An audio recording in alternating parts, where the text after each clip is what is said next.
साइल कहता है, अगर औरत पहले फौत हो जाए तो क्या शौहर इसका चेहरा देख सकता है और अपनी बीवी को गुस्ल दे सकता है?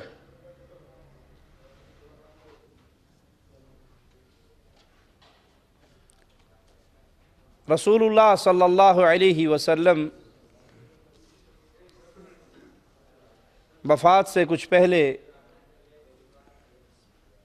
बकी कब्रिस्तान से जब होकर आए तो आपके सर में दर्द शुरू हुआ। सैयद आयशा रज़ियल्लाहु ताला अन्हा फरमाती हैं कि मेरे सर में भी शदीद दर्द था।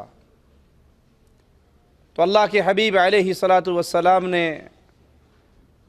सर दर्द की शिद्दत की बिना पर फरमाया, वा रअसा, कि मेरे सर में दर्द है।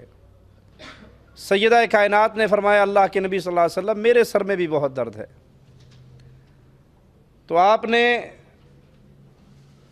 सैयदा के साथ गुफ्तगू करते हुए फरमाया कि अगर तुम मुझसे पहले फौत हो गई तो मैं तुम्हें गुस्ल दूंगा, मैं तुम्हें गुस्ल दूंगा। अबू बकर सिद्दीक़ रज़ियल्लाहु अन्हु वर्दा अपने आखिरी अय्याम में अपने बेटे अब्दुर्रहमान से कहते हैं कि जब मैं फौत हो जाऊं तो अपनी वालदा की मदद करना मुझे गुस्ल देने में। अल्लाह के नबी सल्लल्लाहु अलैहि वसल्लम ने अपनी ज़ौजा से क्या कहा? ऐ आयशा, अगर तू फौत हो गई मेरी ज़िंदगी में, मैं तुझे गुस्ल दूंगा। अबू बकर सिद्दीक़ ने क्या कहा? मेरी बीवी मुझे गुस्ल देगी। ऐ अब्दुर्रहमान, तू अपनी वालदा की मदद करना जब वो मुझे गुस्ल दे, उसको पानी पकड़ाना, उसको चीज़ें पकड़ाना, उसकी मदद करना। तो इन दोनों वाक़यात से क्या साबित हुआ कि खामिंद अपनी बीवी को गुस्ल दे सकता है, बीवी अपने खामिंद को गुस्ल दे सकती है। ये मौलवियों का ढोंग है। दूसरे अल्फाज में यूँ कहना चाहिए कि मौलवियों के पेट भरने का धंधे का तरीका है। वो कहते हैं जी मरते ही अब निकाह टूट गया है, आप अपनी बीवी का मुंह नहीं देख सकते। पहली बात तो उनसे पूछिए इसकी दलील क्या है? जो ये निकाह टूटा, खामिद भी अल्लाह की जन्नत में चला गया, बीवी भी अल्लाह की जन्नत में चली जाएगी, मोमिना अगर हुई, दोनों मुवाहिद हैं। मौलवी साहब ओथे निकाह तू पढ़ाएगा, ये जो अब टूटा है दोबारा निकाह कौन करवाएगा? कहा जी आप नहीं उसका मुंह देख सकते, बस हराम हो गई आप पर। अगर वो हराम का फतवा ना दें, मुंह देखने से ना रोकें, तो वो मौलवी की बीवी जो औरतों को आकर गुस्ल देती है और गुस्ल के नाम पे 1000, 500, 1500 जो भी तौफीक होती है लोग उसकी मदद करते हैं, वो कारोबार बंद हो जाएगा। हर खाविंद अपनी बीवी को खुद ही गुस्ल दे लेगा। मौलवी की बीवी के गुस्ल का धंधा, उसका कारोबार, उसके रुपए पैसे, वो कफन के तौर पे मिलने वाली चारपाई, उसका जोड़ा, उसकी जूती, वो सब बंद हो जाएगी। इसलिए मौलवियों ने फतवा दे दिया कि खलास बीवी फौत हुई, आप उसका मुंह नहीं देख सकते, आप पीछे हट जाएं। ये made in India, made in Pakistan मसला है अपना पेट भरने के लिए।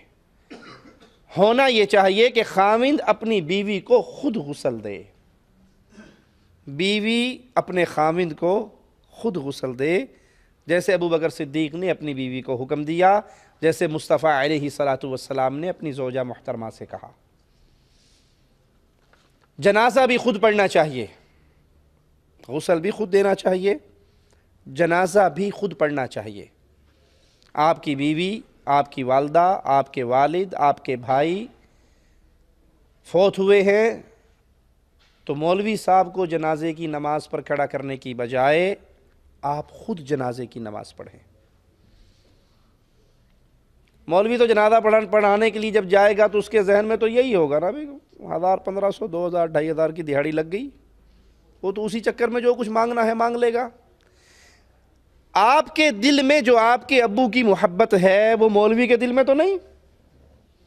आपकी वालदा, आपकी ज़ौजा, आपकी बहन, आपकी बेटी, आपका बेटा, आपके अजीज़, उनका जो दर्द आपके दिल में है वो मौलवी के दिल में, ठीक है। जितने दर्द से आप अल्लाह के सामने जनाजे में रो सकते हैं, गिड़गड़ा सकते हैं, उसके लिए मांग सकते हैं, वो कोई और दिल उतना नहीं तड़पेगा। लिहाजा जनाजे की नमाज भी याद करें, जनाजे की दुआएं भी याद करें, और अगर कोई करीबी फौत हो जाए उस मौलवी साहब से कहें कि मेरे अब्बू फौत हुए हैं, मेरा दिल चाहता है मैं इसका जनाजा पढ़ूं, मेरा दिल चाहता है मैं अपनी बीवी का जनाजा पढ़ूं, मैं अपनी वालदा का जनाजा पढ़ूं। फिर उसमें लंबी दुआएं करें, अल्लाह के सामने रोएं। ये जनाजे की नमाज मुसलमान का दूसरे मुसलमान के लिए तोहफ़ा है। अल्लाह के लिए हर भाई सोचे, हम में से कितने हैं जिनको जनाजे की दुआएं याद हैं। तो इमाम साहब ऐलान कर देते हैं, नियत करवा देते हैं, इतनी तकबीरें होंगी, ये होगा वो होगा, और पीछे गूंगे आकर खड़े हो जाते हैं। गूंगे खड़े हैं जनाजे पे, ना कोई दुआ आती है, ना कुछ पढ़ना आता है, ना कुछ कहना आता है। ज़ुबान हाल से जैसे कह रहे हो बख्शना है बख्श दे अल्लाह, नहीं बख्शना ना बख्श, सानू की है, तो चुप करके खलोते हैं, सानू कोई शांति कोई नहीं, खड़े हैं चुप करके। इससे बड़ा बदनसीब और कौन होगा जो अपने बाप के जनाजे की नमाज में खड़ा हो और बाप के लिए अल्लाह से माफ़ी मांगने की दुआ ही ना इसे आए। इससे बड़ा बदनसीब और कौन होगा जिसकी माँ का जनाजा पड़ा है और वो उसकी नमाज पढ़ रहा है जनाजे की, लेकिन उसे नहीं मालूम वो अपने रब से अपनी माँ की, अपनी वालदा की माफ़ियों का सवाल कैसे करे। इंडियन गाने सुन लीजिए, 10-10, 20-20, 30-30 गाने सबको याद होंगे, कवालियाँ याद होंगी, शेर व शायरी याद होगी, और उल्टी सीधी बातें बड़ी याद होगी। अगर नहीं याद 100 में से 90 आदमियों को नहीं याद तो जनाजे की नमाज नहीं याद, जनाजे का तरीका भी नहीं याद। 2 रकात नमाज अंधेरा जो हाल इमाम का वही मेरा, अल्लाह अकबर। तो अल्लाह के लिए जनाजे की नमाज खुद याद कीजिए, अपने बच्चों को ये दुआएं याद करवाएं। आप वालिदैन हैं, अभी आप हयात हैं, अपने बच्चों को जनाजे की दुआएं याद करवाएं। कल को आप मर जाओगे, कम से कम पीछे खड़े होगे, आपके लिए आखिरी नमाज तो सुकून से पढ़ लेगा।